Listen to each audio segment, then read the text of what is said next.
video caching, chocolate bar caching, and waterfront caching.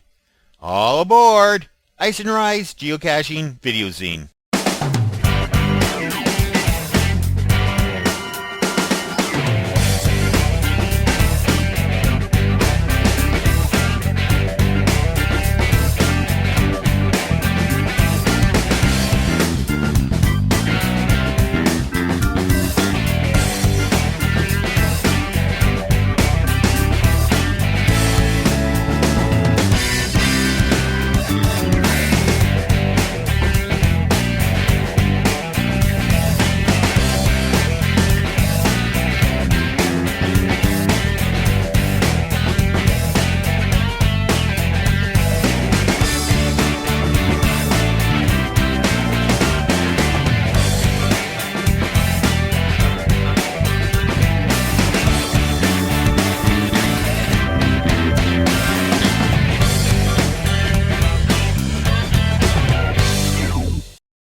Hi there, and welcome to Icenrye's Geocaching Videozine. I'm Icenrye. Thanks for watching. If you're new to the show, welcome to the family. Essentially what this is me, my video camera, we go geocaching, I film it, throw together a few hints, tips, and tricks, put it all together, load it on the internet so you can download and watch at your own leisure. If you're a regular viewer, thanks for sticking around. I appreciate your viewership. Wow, episode 12. Time flies when you're having fun. So what's been happening lately? Well, the big thing is last weekend we were down in Quesnel. Abel and I had our first outdoor agility trial of the year. And we had a lot of fun. Got a lot of sun, a little bit of a tan, a little bit of a burn. Don't forget your sunscreen. But anyways, he got a couple good qualifying rounds and he actually earned his starter's title. And now we get to move up to the advanced class where the courses are just that much tougher and the rules are just a little bit stricter. And definitely looking forward to getting back on the grass again. So what else is happening? Well, as soon as I get this episode out and running for you guys, I'm headed down to the Okanagan. And I'm really looking forward to a whole week of sitting on the beach, drinking wine from Naramata, and throwing the frisbee into the lake for Abel to retrieve. He loves to swim. And of course, while I'm down there, I hope to do some geocaching. And I'll film it and look forward in future episodes of Icenrye's Geocaching Videozine. But anyways, enough chatter for now. Let's get into the meat of the show. Let's start off with some geocaching news.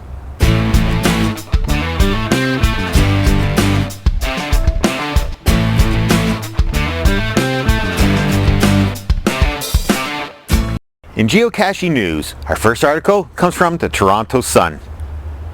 When Kevin Attenborough hit a small watertight plastic pipe stuffed with some trinkets and a notebook in an Aurelia park last spring, he had no idea his cache would prompt a bomb scare and the evacuation of a police station. This is the start of an article in the Toronto Sun. And it's the usual thing. Someone who doesn't know what the sport is about found a cache and everybody kind of panicked. Well, fortunately, this one has a happy ending. The Toronto Sun newspaper itself actually researched the subject of geocaching and went out and hit a cache of their own. And this cache was then found by actually the same gentleman who planted the cache that started all the fuss in the first place. And then he has since taken that cache and hid it in a slightly different location, and it's now a regular geocache.com listed website sponsored by the cacher himself and the Toronto Sun. And it's really good. Like when I read these articles and saw what was happening and everything, but it was just really great that a newspaper, instead of jumping all over our sport, decided to actually research it and get involved with the sport themselves and just discover just how much fun geocaching is. And to all you folks in TO, go out by a Toronto Sun, and if you're with the Toronto Sun, hey guys, thanks for your help. And other geocaching news. There's a website called Maine Today, and one of the writers there is an avid geocacher, and what she did is she released her own travel bugs, and what she's been doing is she's been documenting the travel of her bugs on the website and in her newspaper. And at the present time, 2 of her travel bugs are actually in New Zealand. And she was commenting on how one of the travel bugs actually ended up at a wedding, and there's a series of pictures of the travel bug at the actual wedding. 2 other of her travel bugs that were placed by her children are still state-bound, but she's still hoping that they'll get onwards and outwards someday. So while I was researching travel bugs, I decided to take a look at my own. And I have 4 travel bugs on the loose right now, and they're called the Born to Be Mild series.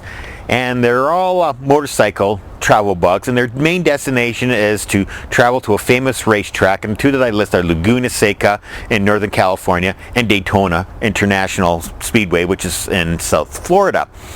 And as of this typing, the status are: bug number 1 is listed as being in a cache called 2 Picos 93 Buzz Zones near Ramona, California.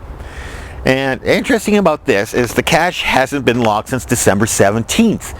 So for all my SoCal friends out there, if you're in the Ramona area, could you please go take a look at this cache and check on my bug and see how it's doing, and maybe you can move it northward up towards Simona and onwards to Laguna Seca Raceway.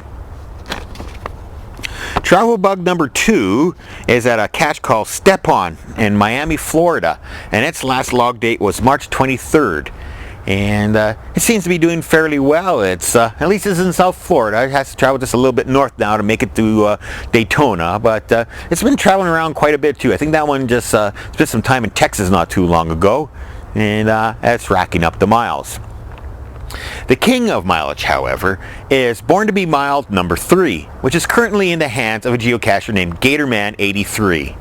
And this bug has been everywhere. As a matter of fact, it even got to spend time at the Daytona Beach Travel Bug Hostel, which is across the street from Daytona Beach International Raceway. I was so happy it finally made it to its destination. But what has happened now is that Gatorman83 is using this bug as his personal mileage indicator, which I have no problem with. I always know where the bug is, and it's getting tons of miles.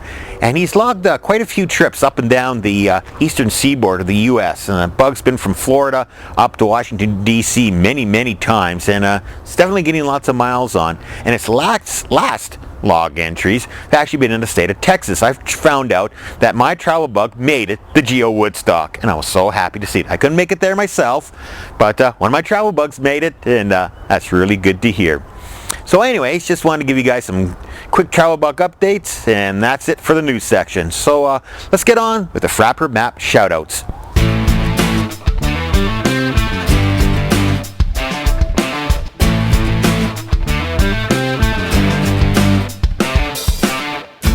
Time for Frappr map shoutouts. If you're new to the sport, you know what a Frappr map is. It's a virtual wall map. We all had these when we were young. You put up a map of an area and you stick in little pins of places you'd like to go or places you've been. And in our case, what it is just a map with pins indicating where various viewers live. If you'd like to add yourself to my Frappr map, just go to my website www.icenrye.com and add yourself to the map. There's a little icon on my webpage on the right hand side. Just click on that. You can add yourself to the map.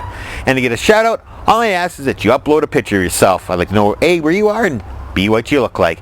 And make the picture as big as possible because it looks good on TV. But anyways, this month the shout outs go to Mr. Incredible, 3 Fish, Web Moose, Cash Cow, and Tom Gustafson. So folks, thanks for adding yourself to my Frappr map. And hopefully more people add yourselves in the future.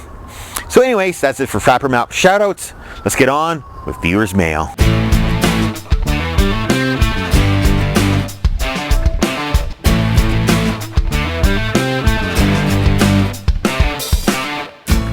Viewers mail. Got a few good letters this month. Our first letter comes from a catcher named BC Rockcrawler, and he writes, "Hi, I'm a fan of your show and I've seen you use video from other cachers on your show. Here's my pitch. My wife and I cache as BC Rockcrawler, X-Stitcher, and BMXer, and we are at 499 finds. In 2 weeks, we are planning to make a run down to Portland to do our 500th at the original stash plaque. I was wondering if you would be interested in some video of that trip. With regards, BC Rockcrawler." Short answer, yes, that would be great. I get this letter all the time, people asking, hey, if we were to submit something, what would you like? And basically the rules are simple. Just be yourselves. Just go out with your camera. All that I ask is that you give me what they call in the industry a good establishment shot. So give me a wide area shot. Show me where you are.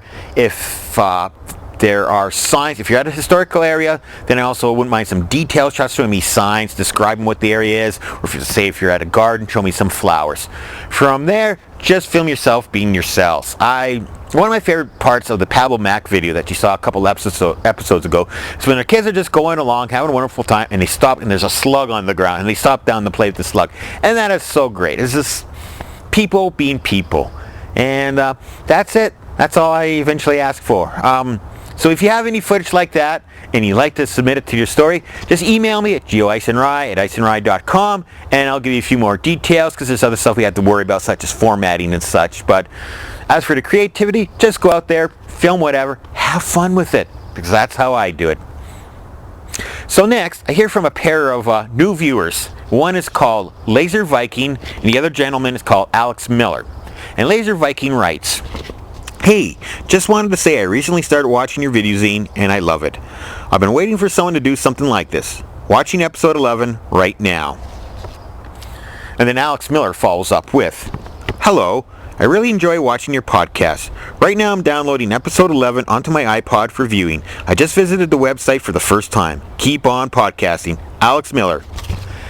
Well, thanks guys. I always like hearing from new viewers out there. Just lets me know that people are really appreciating what I'm doing here. And I have a lot of fun doing this show and I'm glad you enjoy watching it. But I just want to take a couple seconds to mention some new formats if you haven't been to the website in a while. As usual, I still have the big files are available on the archive.org website that you can download and watch whenever. My iTunes feeds comes from a site called blip.tv. But recently, what I've been doing is I've also been using two services. One is Google Video and the other is the famous YouTube.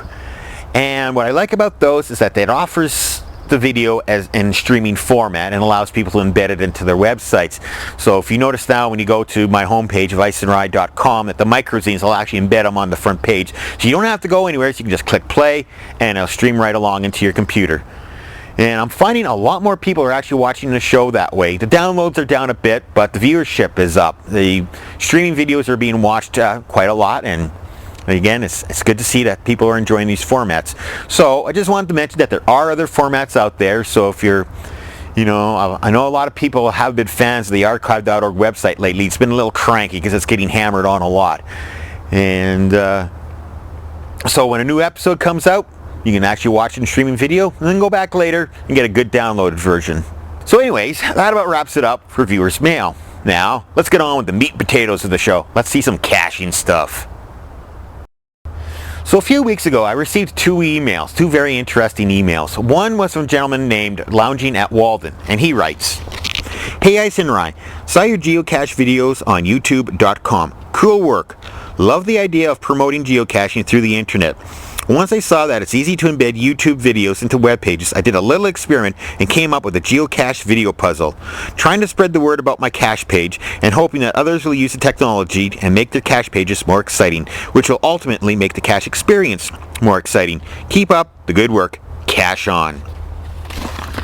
And a few days after receiving this email, I received another email from one of my regular viewers telling me about this lower mainland cacher named Scruffster, who is famous for creating some really great descriptive web pages. Not only does he have the standard gc.com cache description page, but he also creates pages on his own server, and each page describes the cache and describes the history of the area behind the cache, and there's some really great stuff out there. So I decided, you know what, I'm going to do an article on these guys. So sit back, relax, enjoy this article. It's a lot of fun. I'd like to feature a pair of cachers that do some really incredible, unique caches. The first gentleman I want to feature is called Lounging at Walden, and he does puzzle caches, but he does them with a different style.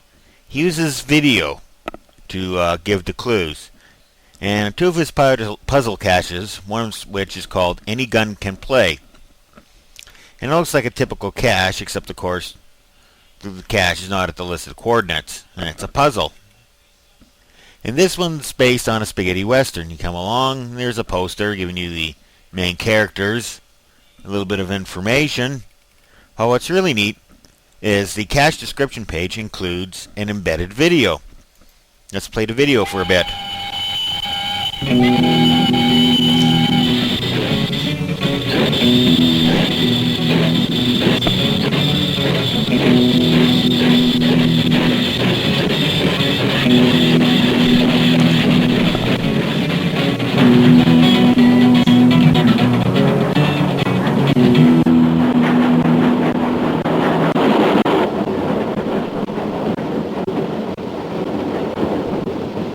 Hey, Mulligan, what does it feel like to sleep on $300,000? Makes a pretty hard bed.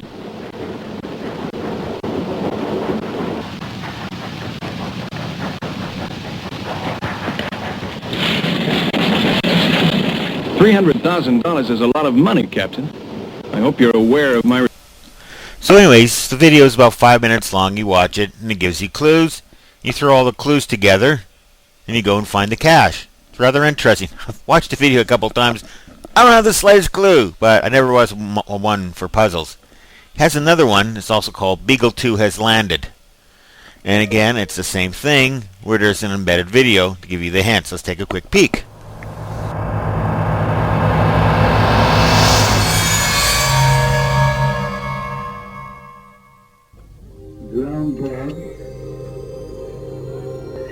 On June 2nd, 2003, the European Space Agency's first planetary mission, Mars Express, lifts off and begins its 6-month journey to the Red Planet. The mission's goal: to shed light on whether Mars had once supported or is currently supporting life.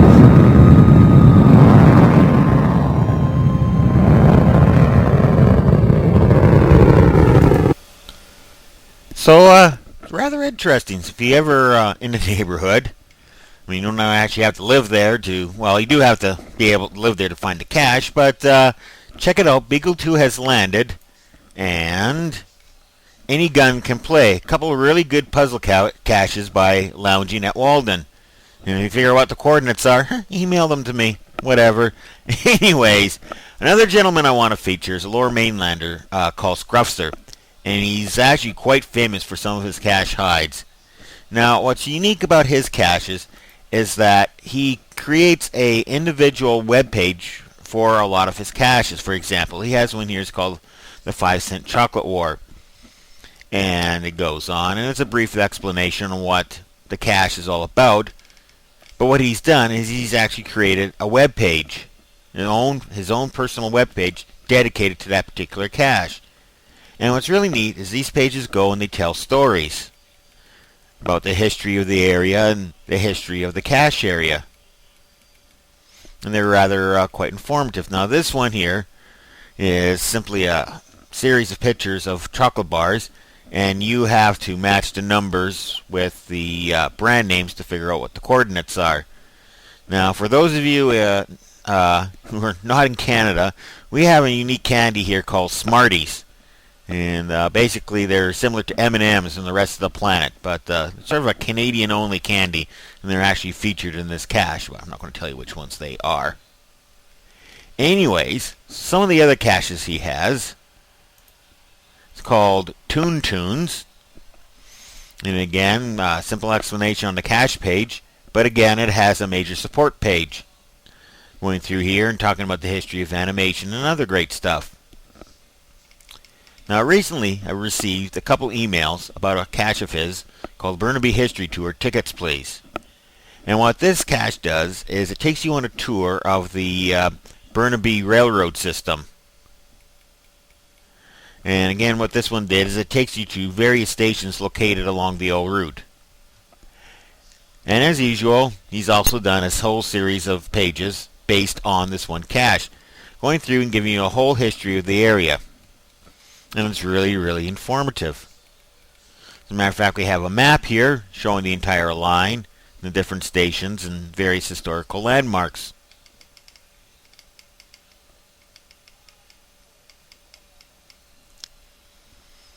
So he has a whole series of these caches. There's another one of his that's famous. You'll notice he has a thing about skunks. He has a series called Scruffer's Skunk is Missing, I believe is fairly close to what the title is. And it's it's another multi-series puzzle cache. So it's a very good series, and even if you're not in the Lower Mainland area, you should check out his caches just for the creativity. And the Scruffser and Lounging at Walden, you guys do some really good work. And next time I get back down to the Lower Mainland, I'm going to have to check some of these out. And for Lounging, I believe he is in Southern California. So any of you guys down in the LA area and such, check out his caches. I'm sure you'll enjoy them. So Scruffser and Lounging at Walden, a couple of guys who put just that little bit extra into their cache pages that make the cache experience more exciting for us. That is so great. Now, speaking of cache experience, let's go caching. Those of you may remember episode 11 where I featured day 1 of my 2-day Cache Blitz. So as promised, here it is, the much awaited day 2 of my Cache Blitz. We started off in Anasis Island at an absolutely wonderful area, and from there we sort of worked our way down southwest and eventually ended up on the southern tip of Richmond, sort of trying to get my way to the eventually to the airport. And there's some absolutely great scenery in this series of caches. So if you enjoy water, you're gonna like it. So anyways, I'm gonna shut up now, sit back, relax, enjoy the video.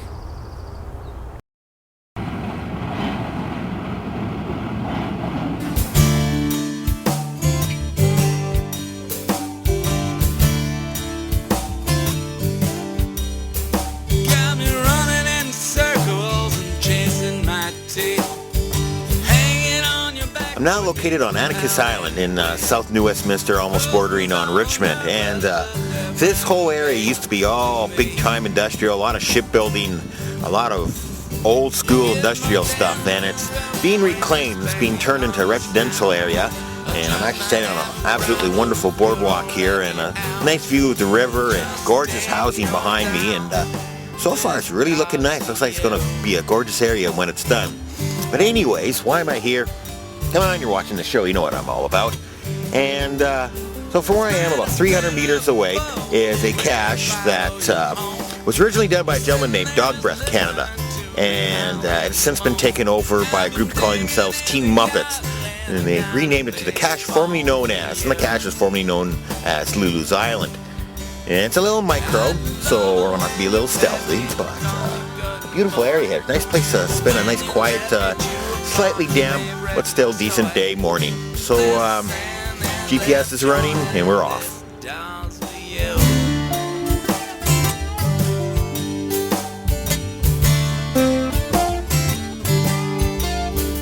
Come running like a fool when you yank on my collar. Don't have to whistle and don't have to holler. I'm broke because I spent my last doggone dollar on you.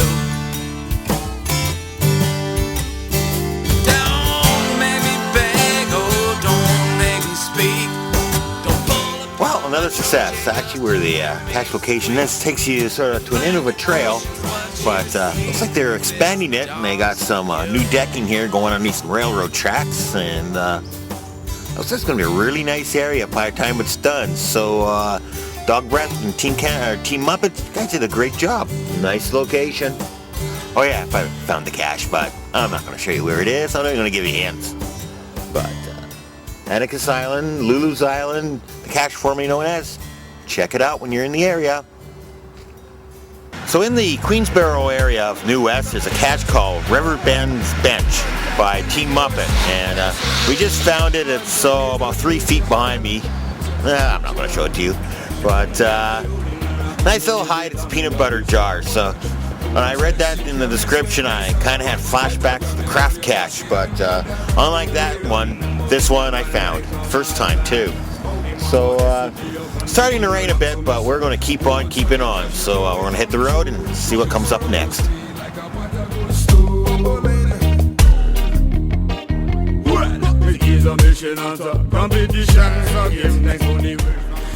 So down here in the lower tip of New Westminster is actually a nice little walk along a river dike here, and from this point, actually from where I'm standing, there's actually 3 cache locations available.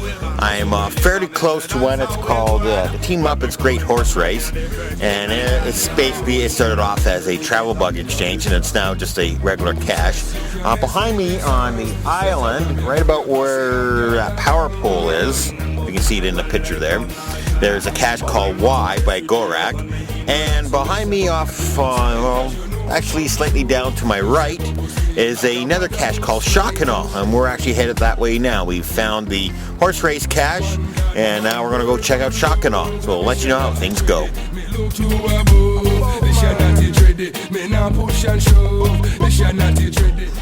Okay, I have to be discreet. we're at the cache site. But you see, right about there, there's a muggle. So we have to wait for it to go. But we'll let you know what happens. Well, our muggle finally left, and we found the cache, so logbook signed, put away. We're off to find out what we can find next. But what a beautiful area, right alongside of the river, great scenery, and it's actually starting to clear up, so it's turning into quite a nice day. But still a few more caches to go, we hope, and so we're off and running. But if you're ever here in the tip of New West, make sure you check out Y, Team Up at Horse Race, and Shockinaw. So we're in Richmond now. We're looking for a cache called Finn's Slough on the Dyke.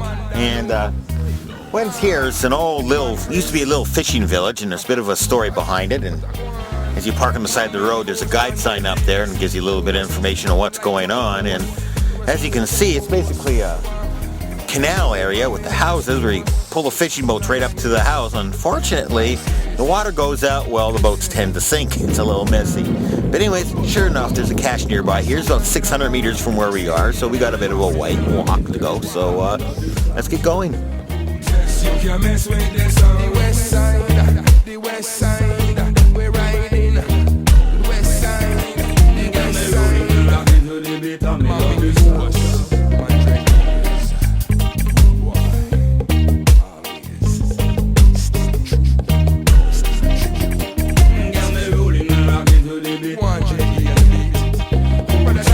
You can mess with this song. Better grab your girl, your pussy, and gather round.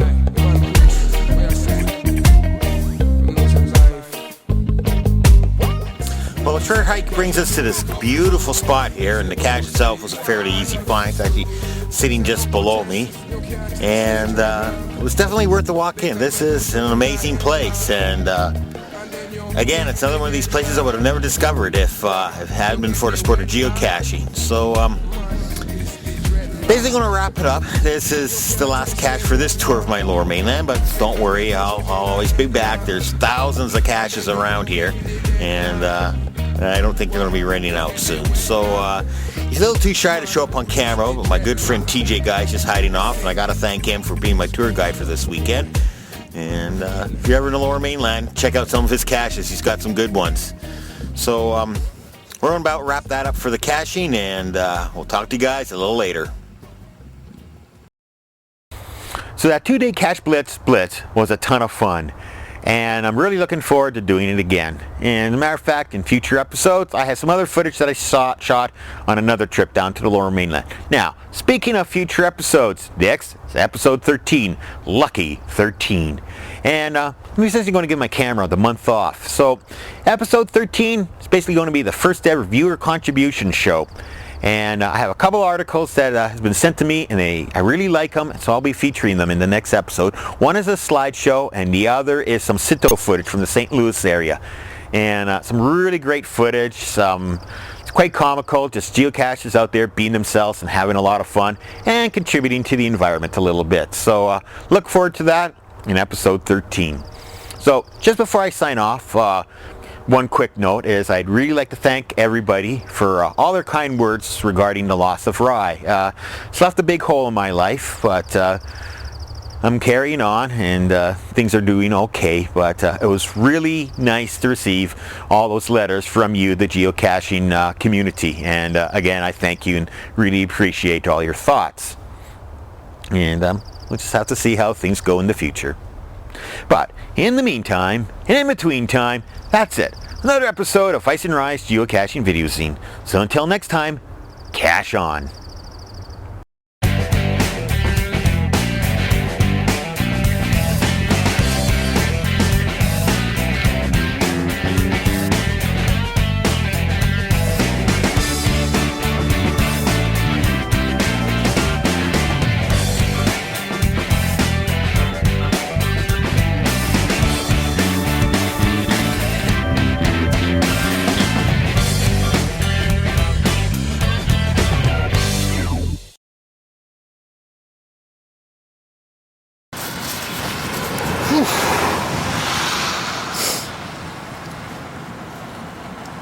So another gorgeous spot here on Anakin's Island is there's this little park bench over here. We'll just flip. Actually, I'll just turn my whole self around.